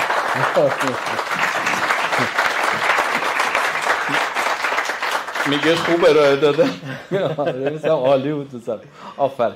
پیوسته شما تو صحبتاتون از ابتدا راجع به دگرخواهی گفتید، شکلی که در واقع یک مدیر میتونه با قرار دادن خودش به جای کارمند خودش، کارگر خودش یا در واقع همکار خودش بتونه حدس بزنه که در واقع اون چه رفتاری رو چرا انجام داده، چطوری میشه مدیریتش کرد. چیزی که حالا توی علوم بهش امپاتی گفته میشه توی روانشناسی. این چیزی که در جامعه ما هم ازش یه خورده راستش بخواید خالی هستیم. و بعد حالا یه واژه وارداتی هم هست که مشکل خودتونه، که اینم مال ما نبوده ولی ظاهرا وارد شده، که طرف پرستاره به شما میگه که مسئله خودتونه ببخشید. یعنی خیلی مؤدبانه هم هست، حرفم منطقیه. من لوگوی ماهان رو بخواید برای من بیش از هر چیزی توجهم همیشه جلب کرده. کسی که داره دست کسی دیگر رو میگیره، یک مسیری که هم نوردی داره اتفاق میفته، قراره به بالا رفتن، پیش بینی به بازگشت هم هستش، چون فقط در واقع قرار نیستش که بالا بریم. این لوگوی ماهان برای من همون حس در واقع دگرخواهی یا امپاتی یا خود را به جای دیگری گذاشتن هم هستش، چون انگار که در واقع همه اینا خواسته یا ناخواسته به لحاظ مفهومی نسبت به هم دیگه. من نمیخوام چیزای مختلفو الکی به هم دیگه بچسبونم که آسمون ریسمون ببافم. من میخوام در واقع برگردم به همون جایی که بخشی از درسایی هستش که شاید از در ماهان دوستان دریافت کردن در طی این مدت، که این شاید نمیدونم هست توی درس‌ها یا نه، که دگرخواهی خود رو به جای دیگری گذاشتن که میتونه یه جایی ترمز باشه، یعنی میتونه جزو استهلاک‌های در واقع سیستم باشه. شما ولی این استهلاک رو تبدیل کردید به یه ماجرای دیگه. این نمیتونستین در واقع موفق تر باشید اگر که این بخش رو میذاشتین کنار؟ میدونم موفق کسب و کاری دارم عرض میکنم، کسب و کارتون متفاوت تر نمیشد اگر یه الگوی دیگه ای رو به کار میبردید، الگویی که اینقدر در واقع هر آدمی یه ماجرا داره دیگه. حالا آدمی که در واقع با یه سوی پیش نمیاد 1000 تا ماجرا داره، ماجراش افسوده است. نیروی انسانی الان دیگه دنیایی که دنبال اینه که هوش مصنوعی و ربات بیاد جایگزین آدم‌ها بشه برای کار کردن. الان توی خیابون من داشتم میمدم، بدون تعارف بزنیم به شما بگم، با موتورسیکلت داشتم میمدم، یه موتوری چند بار در واقع توی مسیر خیز برداشته بود برای اینکه کیف دستی یا موبایل رو در واقع بزنه، داشت دنبال آدم قربانی خودش میگشت. ما توی همچین جامعه هستیم که داره سرقت درش افزایش پیدا میکنه. شما پابند میفروشین میان بیرون این افراد. به نظر میاد وضعیت جامعه، وضعیت اقتصادی با اون حرکتی که شما دارین انجام میدین انقدر سرعت شما و تعدادتون کمه که در اقلیت نیستید، انگار که مثلا این صدای اصلا شنیده نمیشه. هیچ موقع نگران نیستید که یعنی ناامیدتون نمیکنه این وضعیت که شما هر چقدر پابند بفروشید بیاد بیرون، وضعیت اقتصادی که خرابه که دوباره آدمای دیگه‌ای هستن که از روش دیگه‌ای میخوان شورتکات بزنن در واقع به راحتی. یه دونه توی دادسرا بودم، یه آقایی داشت تعریف میکرد که سارقا با پابند و اینا میمدن که احتمال شما خیلی زیاد دیدین. تعریف میکرد، میگفتش که ما 3 تا دوربینو که میبینیم منظورش آیفون 13 بود. میگفت این آقا میگه دیگه حالمون اصلا عوض میشه دیگه، یعنی میگیم که این دیگه مال منه. و بعد بلا فاصله که میبرنش برای اوراق کردن، فقط سفر رو که برمیدارن 20 میلیون تومان تو حساب طرف هستش دیگه، باقیشو بندازه دور. اینقدر شورتکات هایی برای درآمدزایی هستش که به نوعی مسیر رو کوتاه میکنه، داره رشد هم میکنه. تعارف هم نکنیم که داره سرقت تبدیل به یک بخشی از در واقع رفتار طیف بیشتری از جامعه میشه. شما فکر نمی‌کنید که دارید آب در هاون می‌کوبین؟ نه، من اصلا هیچ فکر نمی‌کنم. نگاه کنید، یه اتوبوسی داشت یه مسیر رو میرفت. این آقای فکر می‌کنم که بریان تریسی میگه در کتابش، یادم رفت اسم کتاب، اتوبوس داره حرکت میکنه، یک مسافران نشستن غرق در افکار خودشونن، هر کی داره به چیزی فکر میکنه. اتوبوس در ایستگاه نگه میداره، یک پدر با 3 تا 4 تا بچه قد و نیم قد وارد اتوبوس میشه. بچه‌ها به محض که وارد اتوبوس میشن فضای اتوبوس میریزن به هم، یکی میره دنده جا میزنه، یکی میره انگوش میکنه تو گوش مسافر، یکی نمیدونم او کفش او رو برمیداره فرار میکنه. مسافر خیلی عصبانی و ناراحت دارن تو خودشون فکر میکنن که اینا وزغن یا بچه‌ان، این چرا تربیت نشدن. یکی نیست تو سری این بزنه بشین، آقا بشین بچه. به صورت اتفاقی یکی از مسافرین متوجه میشه از پدر این بچه‌ها که مادر این بچه‌ها در بیمارستان ایستگاه قبلی اتوبوس همین الان فوت کرده. پدر این بچه‌ها رو برداشته ببره یه جایی پارکی، قصه مادر نداشتنشون رو بهشون بگه. مسافرین عصبانی و ناراحت تبدیل به مسافرین آرام و پذیرا و مطمئن و مهربان میشن. میگم بچه جون بیا اصلا بغل من جیش کن. من میگم چه اتفاق افتاد؟ اتوبوس وایستاد، مسافر عصبانی پیاده شدن، مسافرین مهربان سوار شدن. نه، نگاهشون تغییر کرد. من 84، من متولد 17/4/84م. همه میدونن، به خاطری که اون زمانی که من متولد شدم که من که اختیاری نداشتم تو متولد شدنم، من باید متولد میشدم، اجباری بود. ولی آن زمانی که کاری رو خلق کردم من متولد شدم. برای همینه که بچه‌ها 17/4/84 رو به من به عنوان روز تولدم تبریک میگه. و تو روزی که کسب و کار تو راه انداختی روز تولدت، فرقی نمیکنه یه نفر تو کسب و کار باشه یا 1000 نفر، ولی اون روز تو متولد میشی. اون روزیه که سنت شروع میشه از اونجا برفتن، بعد جوان میشی، نوجوان میشی، جوان میشی، بعد میان سال میشی، بعد بزرگ میشی، و تا زمانی که اون کسب و کار بچرخه تو زنده ای، چون تو خلقش کردی، این فرزند تو به وجودش آوردی. من 17/4/84 در اون تابستان تیرماهی گرم وقتی رفتم دنبال سوله بگردم که کارخونه‌ای بزنم که بنر بزرگ اون بالاش باشه اینجا شرط استخدام داشتن سوی پیشینه است، همه همینو میگفتن. مگه تو موفق میشی؟ مگه یه دست صدا داره؟ نگاه به ضرب المثل ما، یه دست که صدا نداره. چراغی که به خانه رواست به مسجد حرام است. اینا غلطه، از کاملا غلطه. من اونجا 1 نفر بودم، ولی الان 1057 نفریم ما، و این 1057 نفر میانگین 4 نفر خانواده دارن، پس ما 6000 نفریم. و امروز این رسانه چند نفر دارن نگاش میکنن؟ بچه‌هام گفتن تو لایو ما 1500 نفر حضور پیدا میکنن، پس ما 6000 نفریم، ماهانم 2 میلیون نفر، پس شدیم 2,006,000 نفر. پس من وقتی برای سازمان ملل صحبت کردم، صبح دیدم تو جراید دیجیتال مادرید صحبت من هست، پس یه تعدادم اونجا، یه تعدادم ایرانی خارج از کشور، پس من 11 میلیون شمردم یوزر دارم فقط. پس نه، نکته اینه درست عمل کنی، نکته اینه به چیزی که میگی عامل باشی، نکته اینه که اون چیزی رو که مطمئنی درسته رو درست اجراش کنی و عمل کنی. گاندی وقتی در آفریقای جنوبی اومد اندیشش رو به امتحان بذاره، اومد رفت یک شهرکی زد و گفت در این شهرک سیاه و سفید و آسیایی همه برابر با هم دیگه زندگی کنن. یه روز اومد خونه دید خانمش خیلی ناراحته. گفت چرا ناراحتی؟ گفت به من گفتن فردا نوبت تو، توالت های عمومی شهرک رو بشوری. گفت چه جالب، هفته پیشم نوبت من بود. گفت من نمیتونم. گاندی گفت چرا نمیتونی؟ گفت آخه من زن گاندی ام. گفت خب من گاندی نیستم. گفت بعد تو کی؟ گفت من اندیشه گاندی.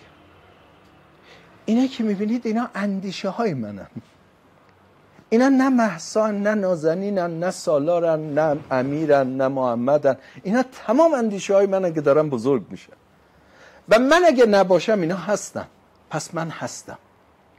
پس کارآفرین یعنی زنده بودن، ایجاد کردن، خلق کردن، تولید کردن، ارائه دادن، به وجود آورندگی، ساختن، یعنی زنده بودن. پس من آدم خودخواهیم، چون می‌خواستم بمیرم، من تمام تلاشمو کردم نمیرم و تمام تلاشمو میکنم که نمیرم. من میخوام زنده بمونم. با چی؟ با 8 تا کتابی که بچه‌هایی که یک روزی تحقیرشون کردیم، آفتاب گردنشون انداختیم، شلاقشون زدیم، نمیدونم انگشتاشون رو قطع کردیم، اینا داستان زندگیشون رو نوشتن. الان شده 8 تا کتاب که در قالب یک مجموعه کتاب به نام رقص شاخه‌های زیتون 5مین فروش نمایشگاه کتاب امسال رو به خودش اختصاص داد. خانم برای امضا گرفتن از یک قاتل یه صف تشکیل شده و 300 متر که قاتل کتاب خودش رو خودش امضا بکنه. پس ببینید یه شعر مولانا داره، الان از ذهنم پرید، اگه محسا تو یکی نی هزاری، تو چراغ خود برافروز. اگر هر ایرانی اینجوری فکر کنه که من فکر کردم، بهتون قول میدم ایران به قله های پیشرفت برسه. فقط ما همه مسئولیم. در مقابل آبمون، در مقابل خاکمون، در مقابل تمدنمون، در مقابل فرهنگمون، در مقابل مردممون ما مسئولیم. خیلی میرسیم به این که راجب موتوریه که میخواست کیف منو بزنه صحبت نکردید. بذارید قصه براتون. یه روز یه خانمی کنار خیابون بود و با شکل آرایشی که کرده بود، اینا مشتریای منن. من متوجه شدم که وایستاده برای تنفروشی. کجا؟ باب و جواد ورودی خسروی نو به حرم مطهر امام رضا. آره، نماینده داستان قصهش. من اومدم برم پیش امام رضا، دیدم اصلا مثل که من اومدم اینجا اصلا با این کار دارم. بماند دیالوگ که رد و بعدش گفت دخترم. گفتم دخترم. خندید گفت دخترم نمیخوریم به هم، باید تخفیف میدم، ارزون حساب میکنم. گفتم باشه، فقط میخوام ببرم سر کار، دفترچه بیمه، وام رهن منزل، بیمه تکمیلی، اینا. گفت قربونت برم، چرا اینقدر خودت به زحمت میندازی؟ میگم همجوری هم دارم میام دیگه، فکر دارم ویزیتش میکنم. گفتم من کارخونه دارم میخوام ببرم پلانه. برداشتم بردمش کارخونه و بهش گفتم، به مدیر اداریم خانم مقدم گفتم این جلدش کن، این بره از اینجا بیرون، دیگه نمیتونم بیام. بعد بهش لباسکار دادن همونجا. میدونید در صنایع غذایی خانم مهندس میدونن شما باید اول کارت بهداشتی بگیری، اینا بگیری، نمیدونم ثبت اداری. ما این سیستما رو قطع کردیم، میگیم اول بپرید بچه‌ها، بعد فکر میکنیم گالش، اول اینو استخدامش بکنید بعدا میگیم. بعد اومد صداش دادم بالا، گفتش من باید برم. گفتم این داره فرار میکنه. گفت هم لباسام اندازه نیستم اینا، باید برم. گفتم کجا باید بری؟ گفت من 2 تا بچه دارم. گفتم که چرا اونجا وایساده بودی؟ سوارش کردم، خانم مقدمم نشوندم، گفتم بیا بریم. میخواستم دروغشو در بیارم. گفتم 2 تا بچه داری بریم. بازی برده، یا دروغ میگه یه راه دیگه پیدا میکنیم، یا راست میگه کمکش میکنیم. تو ماشین گفتم که من خیلی وایستادم، تو چه سوار ماشینا نمیشده؟ گفت چون من این کاری نیستم، من میترسیدم ببرم منو سربینیست کنم، یا میترسیدم چند نفر بهم تجاوز کنن. بعد گفتم چرا آخه وایستادی تو که این کاری نیستی؟ گفت ما همسایه بغلیمون چرخ خیاطی و اینا داده بود، من از این وسایل آشپزخونه دمکش و دستکش و اینا میدوختم، انگار کار از من سرمایه از اون، داشتیم زندگیمون رو راه میبریم. شوهر منم اووردوز کرده، مرده، نمیدونم کارتون خوابه، نمیدونم زنده است مرده است نمیدونم. خب هیچی، شوهر همسایه من منتقل شدن به سبزوار و چرخاشون اینا رو برشن بردن. من 4 ماه الان بیکارم. صابخونه اومده گفته اسبابتو میریزم بیرون، چه کار میکنم؟ محله پایین مشهد. امروز صبح تصمیم گرفتم بیام تنفروش. از صبحم وایستادم نمیتونم سوار شم. گفتم چرا حرم؟ اونی که به امام رضا سر میزد. گفتم چرا حرم؟ گفت به خاطر که مسافرا همشهریام نیستن، خجالت میشه من همشهری، بعدن یه جای همدیگر رو ببینیم من خجالت میشه. رفتیم خونه. من مثل پزشکی میمونم که خون دیده، خب مثلا مشکلی نداره، کارش با خون و جراحی و این صحنه دیگه. در این یک جایی بود، یه حیاتی بود، در آهنی داغونی باز کردیم، رفتیم تو یه حیاتی بود، یک حالا من بهش میگم سویت، یه 50 متری اینجوری بود. این در این جا رو باز کرد که قفل کرده بود. بعد 2 تا بچه بودن، یکی 2 سالش بود، یکی 4 سالش بود، با طناب پلاستیکی به لوله گاز بسته بود، اینا رو اومده بود تنفروشی. بعد این بچه‌ها از بس گریه نکرده بودن از صبح، یه کاسه آب گذاشته بود با یکم نون کنارشون، اینا از بس از صبح گریه کرده بودن دیگه، میخواستن گریه کنن، نای نداشتن. یعنی مامانشونه که دیدن اینجوری می‌کردن، ولی اصلا نمیتونستن جیغ بزنن، نمیتونستن گریه کنن، از بس بچه‌ها از صبح گریه کرده بودن. طنابا رو باز کردم، پای بچه‌ها زخم شده بود از طناب. بچه‌ها رو بغل کردم. بله اون خانم الان یکی از مدیران من.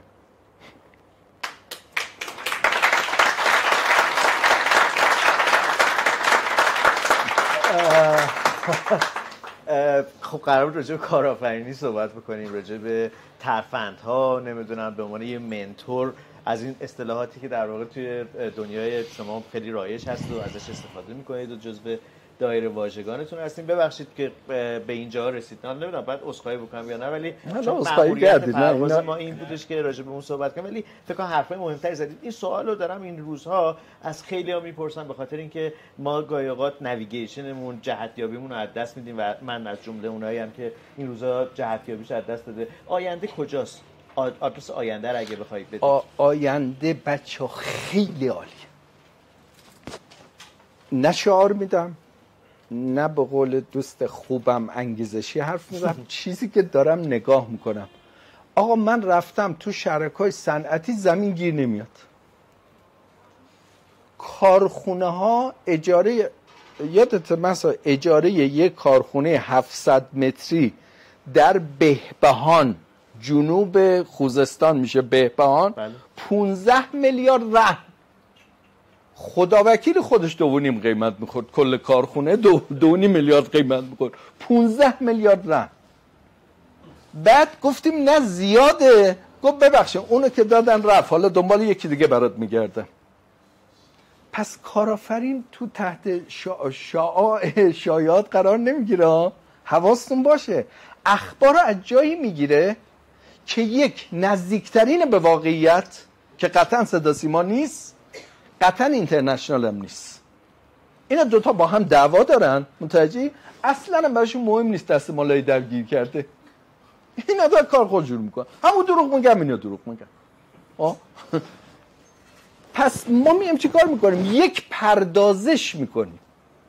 یعنی اگر به من بگید یکی از کلاس های کارآفرینی چیه، میگم تحلیل روزترین مسائل سیاسی و اتفاقات و چالش های منطقه و دنیا.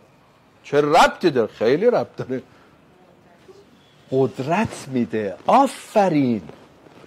اطلاعات قدرت میده به شما و در رهبری سازمانتون زمانی شما موفقید که زیر مجموعه بدون شما آدم قدرتمندی هستید. پس باید نسبت به مسائل فرهنگی، نسبت به مسائل اجتماعی، نسبت به مسائل سیاسی اطلاعات لازم رو داشته باشید. اگر نه من کارآفرین که ماشین نیست که چی تاپ آب معدنی بده بیرون. کارآفرین یک آدم فرهنگی، باهوش، زیرک، خوشقلب، دوست داشتنی، زحمتکش، پرتلاش. اصلا مجاور این آدم که میشی کلی ازش چیز یاد میگیری. دنیا رو گشته، نمایشگاه مختلف شرکت کرده، نمیدونم شکست خورده، زمین خورده، بلند شده، دوباره زمین خورده، دوباره بلند شده. اصلا آدم وقتی نگاه میکنیم که یه لشکر توی آدمه، یه لشکرن اینا. خب پس این که آینده عالیه. اول عرضم گفتم هر چی نقطه تاریکتر سحر نزدیکتر. ما نیاز به پوس‌اندازی در کسب و کار داریم. خدا وکیلی اگه کسب و کاراتون رونق داشت میومدید بشینید اینجا 3 ساعت درس یاد بگیرید؟ کسب و کاراتون به مشکل خورده، نمیدونید چجوری شروع کنید، اومدید نشستید. همین درسته. کی بسته‌بندی ما تغییر میکنه؟ کی محصولات ما کیفیت بالاتری پیدا میکنه؟ زمانی که نمیخرن. تو میشینی فکر میکنی، پس خلاقیت به خرج میدی. اگر نه مثل زمان جنگ کمپوت میدادن، لیبل نداشت. بعد میگفتی بیچه لیبل نه، میگفت کارخونه دیگه از بس این پشتیبانی جنگ میره کامیوناشو بار میکرد که بده بره. بعد میگفت آقا اینا لیبلاش از چاپخونه نیومده، میگفت ولش کن بابا بده بره. بعد شما یه کمپوت میگرفتی نمیدونستی توش چیه، بعد باز میگرد میگفت اوه هلو، اون گفت سیب، اون گفت زردالو، هیچی نداشت. الان نه، الان مجبور خوشگلش کنه. زردالو رو سحر میریزه تو شیشه که تو ببینی که اون زردالویا بگه منو بخر. پس نگاه کنید، چون نخریدن اون حلبیای که باز کردنش خودش یک جنگ درونی داشت که شما با یه چاقو یه گوشکوب میذاشتی تق میزدی، بعد از این وجه میزدی، بعد آخرش موفق، بعد ایزوپن اومد. اصلا محدودیت خدای خلاقیت. تا برات محدودیت پیش بیاد فکر شروع به کار کردم، هاکن چطوری میتونم از شرایط خارج بشم. بعد شرایط، رویداد، وقایع، افراد تو مسیر راحت قرار میگیرن، بهت آموزش میدن. پس من میگم نگاه کن، یکی میاد میگه که من خیلی کسب و کارم به چالش خورده. گفتم خب چیکار میکنی؟ گفت میرم پیش امام رضا. گفتم پس برو همون پیش امام رضا بچه یه جارو هم بده تو جارو کار. آدم که وقتی کسب و کارش به مشکل میخوره که می‌بینیم اینجوری فکر میکنه، مشورت میکنه، تلاش میکنه. یه بار من دیگه کاملا به مرحله خودکشی رسیده بودم. یعنی یه کارخونه زده بودم. من 2 بار رفتم برای خودکشی. یک بار حتی اسلحه‌ای به من دادم برای نگهبانی. میدونید که جسد 2 تا برای شلیک داره، یک زامن خارج میکنه، یکی میزنی، یکی دوم شلیک میکنه. من یکی اولش هم زدم، یکی دومشو دیگه یک کلاغی پرید در رو درخت، ترسیدم، بعد در رفت، نشد. یک بار دیگه هم اینجا بود، یک کارخونه زدم لبنیات. اشتباه رو میبینید. رفت سال 1372 شرکت شیرنوش شرق، چه اسم خوشگلی. بعد خلاصه رفتیم گفتن که به جانبازا خوب وام میدن. من رفتم 5 تا جانباز رو گرفتم، 4 تا جانباز، اینا هر کدوم جانباز 75% بودن. یعنی شما 4 تاشون شد یه آدم کامل، 4 تا 25 تا میشه یک. بعد یکی نابینا بود، یکی پا نداشت، یکی قطع نخا بود، یکی اینا. خلاص ما رفتیم با اینا، خلاصه وامه رو گرفتیم. اینا انگار اصلا چیز شد که انگار وام گرفتیم شروع کنیم حالا به سفر رفتن و بریم کیش و اون گفت من میخوام برم حج و اینا. درگیری ما از قسط اول بانک شروع شد. یعنی قسط اولش که ریختن، من گفتم بچه‌م میخوام داماد کنم، من گفتم میخوام برم حج و فلان. خلاصه 60 میلیون 72 به ما وام دادن. 73 ما هیچی نداشتیم، کارخونم که ساخته نشده بود، همش رفت. بعد اینا هم که جانباز بودن و اون زمان هم تو به جانباز میتونستی بگه بالا چشمت ابروی. بعد خلاصه رفتن استانداری و گفتن همش تقصیر نبی بود، همین این ما رو بدبخت مدیر عاملمون بوده، این بدبختمون کرده، این بیچارهمون کرده و اینا. استانداری هم گفت شما برید کنار، تو بیا جلو. به بانک نوشت و به دادگستری حساب من بستم، من ممنوع الخروج شدم و فلان اینا. بعد 60 میلیون در عرض تا سال 75 شد 312 میلیون. این عددا که میگم با اونجا دلار حدود 600 یا 800 تومان بود، یعنی خیلی عدد میشه. من یادم تو خونه نشسته بودم گفتم این تابلومو چند میخره سمسار، مثلا گفتم که 20000 تومان. یخچالمو چند میخره، فرشمو چند میخره، کلیه‌مو چند میخره. کاغذشو الان دارم، من تو کلیه‌م هم نوشته بودم و همه رو نوشته بودم که من چجوری میتونم پول بانکو بدم. دیدم نمیشه، مجموعی میشه 40 میلیون تومان با کلیه و من 320 میلیون رو نمیشه. گفتم خیلی خب برم راجع به قوانینی که اگه من بمیرم بانک هست که میتونه بگیره، دیدم که نمیتونه بگیره، همون زمینه رو میتونه بگیره. گفتم خیلی خب پس من برم خودکشی کنم. رفتم که اون زمان مرگ موش مد بود، رفتم مرگ موش بگیرم که خودکشی کنم. دیدم از بانک زنگ زدن، گفتم ببخشید اشتباه شده، شما 312 میلیون بدهکار نیستید، شما 82 میلیون بدهکارید. فهمیدم برای کارآفرینی باید بری مالی یاد بگیری. نه که میره وام میگیره بعد میره به بانک میگه، بانک میگه که این قرارداد امضا کن آقای علی نژاد اینجا، میگه چشم، میگه اینجاش. این بنده رو تو نمیخوای بخونی؟ چرا؟ میدونی چه چیز نمیفهمم ازش. خب چرا داری میگیریش؟ چرا قرارداد امضا میکنی که نمیتونی؟ بعد چرا میری تو دادگاه میگی بانک سر ما رو کلاه گذاشته، اینو گذاشته جلو ما امضا کردیم. قاضی هم میگه که جهل بر قانون دلیل بر تبرئه نیست، برو زندان. که کلی از این دوستان من الان اونجا. خب پس بیار چی کار بکنیم؟ پس میگیم مسائل حقوقی رو یک کارآفرین باید بدونی یا یه مشاور داشته باشه. مسائل مالی رو باید بده خودش بشینه حساب کنه، نه که من مردم و زنده شدم توی یک هفته. اگه من خودکشی کرده بودم چی جواب میداد؟ الان جواب زنبچه من چی میداد؟ اشتباه من بود، اشتباه شده بود. فکر کن یعنی مثلا زنبچه من برم بگم خدا بیامرزش این مرده، بعد بگه ببخشید اشتباه شده بود، این 320 تومن نبوده 80 تومن بوده. بعد کی میتونست من زنده کنه دل خاک بیاره بیرون؟ پس یاد گرفتم که کارآفرین باید سواد مالی حدودی داشته باشه یا مشاورین خوبی رو داشته باشه که زنگ بزنه سوال کن. دیدم 84 میلیون دارم با کلیه، بقیه‌اش هم تقسیط میشه بکنم و میتونم بدم. نه به کلیه رسید، نه به فروش یخچال رسید، نه به فروش اینا رسید، ولی شد و کار کردم.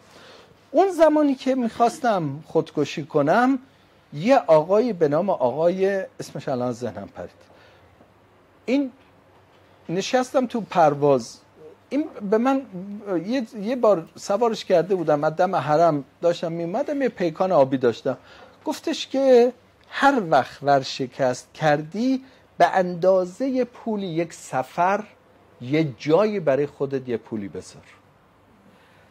من اون زمان نمیدونستم آدمی که ورشکست میکنه باید از فضایی که درون جایی که ورشکست کرده باید بیاد بیرون.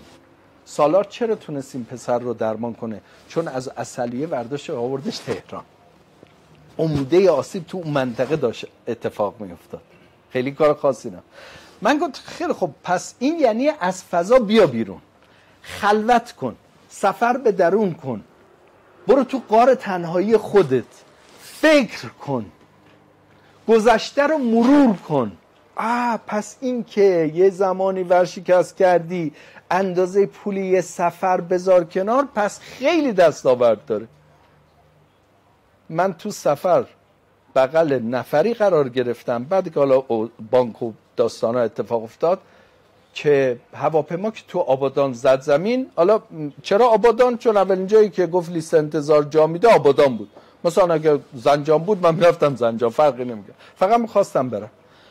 بعد اومد اون آقایی که کنار دست من نشسته بود، یه تاجر بود و گفت تو بیکاری بری دفتر نمایندگی من رو توی قرقیزستان بچرخونی؟ گفتم من خیلی بیکارم، خیلی هم بدهکارم. گفت همه بدهی تو میدم. و من وقتی تو آبادان نشستم به همین راحتی، یعنی بغل دست نشست، سلام علیکم، آره قرقیزستان نه تا حالا ارتباط برقرار میشه، یه پیشنهاد میده. پس شما پیشنهادتو از برادرت نمیگیری، از خواهرت نمیگیری، از کسی میگیری که میتونی باشه ارتباط برقرار کنی.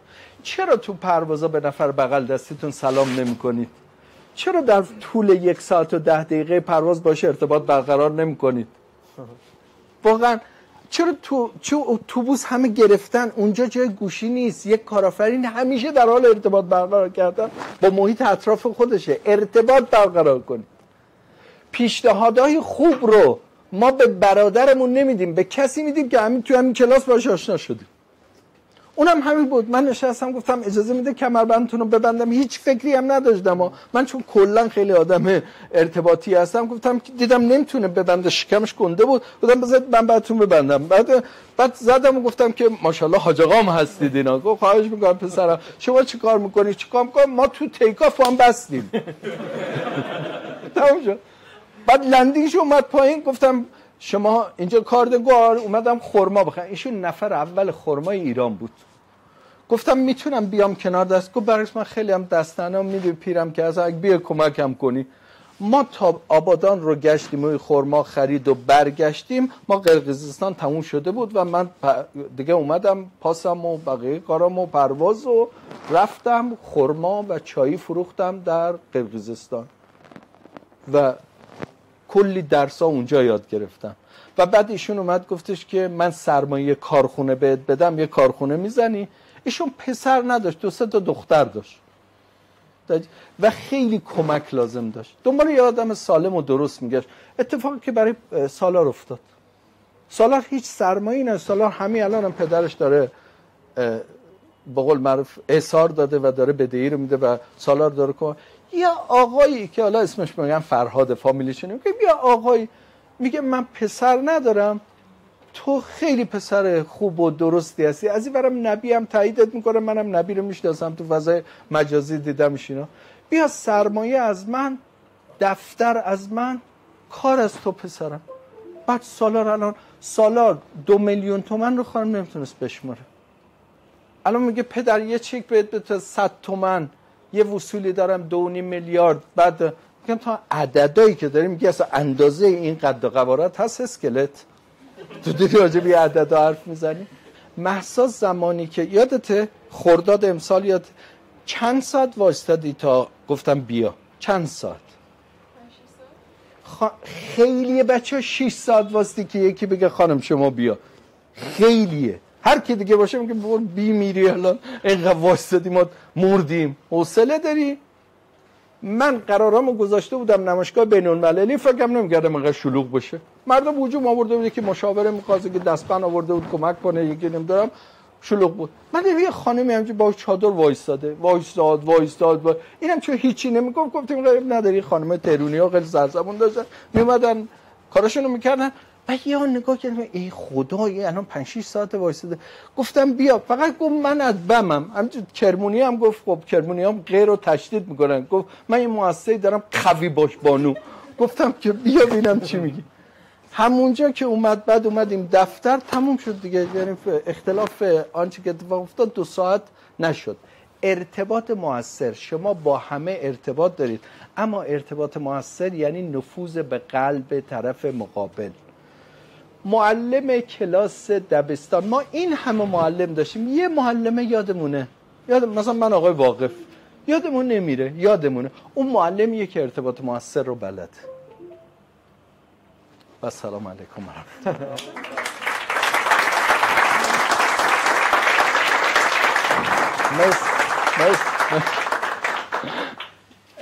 نگفتید آینده کجاست برای شما؟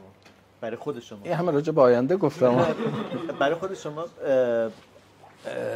من فرق میکنم. نگاه کنید، چون میگی من، نگاه کن، من میگم من مأمور به انجام وظیفه‌ام. من از همون مسیر دارم لذت میبرم. یعنی من قسم نمیخورم، چون یه حرف دکتر شریعتی گفت، اینو یاد گرفتم، شما هم یاد بگیرید. میگه گفتی باور کردم، اصرار کردی شک کردم، قسم خوردی مطمئن شدم دروغ میگی. خب من نمیدونی از این که نازنین داره اینجوری برای زدن یک کارخونه گریه میکنه و تلاش میکنه و التماس میکنه که کمکش کنم، نمیدونی چقدر من خوشحالم. ببین در وجود یک نفر خواستن به ایجاد کردن و کارآفرینی چقدر قلیان بکنه که بیاد از کرمان اشک بریزه بگه تو رو خدا بابا کمکم کن من بتونم کارخونه بزنم. من مهسا رو عاشقشم دیگه، همه میدونن، من دست بچه‌هامو میبوسم چون میبینم تلاشش رو. من در طی بودن با سالار، من نهار مهمون سالار بودم. محمد خیلی جالب بود. محمد شریک سالاره. محمد میشه پاشی برای تو هم یه دست بزنم؟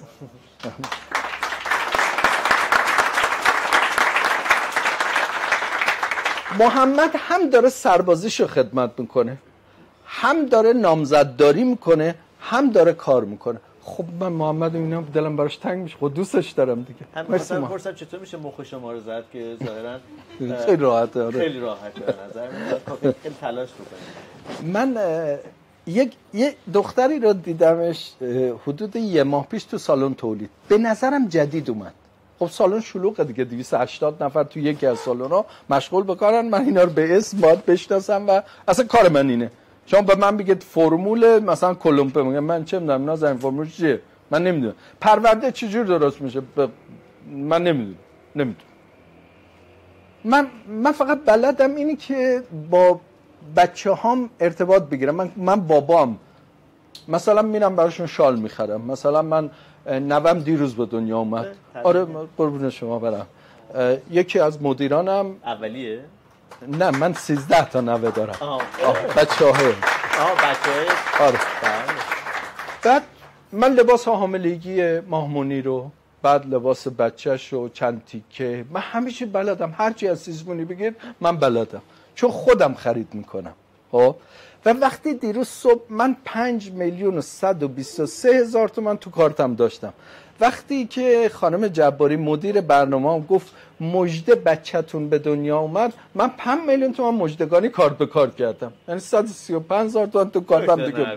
جون دارم. یعنی 5 میلیون تومان تو حسابتونه. آره همین الانم کار. آره من خب من حقوق بگیرم، خب آره بعد مساعده میگیرم. نگاه کن من مساعده میگیرم، مهسا میگیره، آقای علوی میگیره، اون میگیره.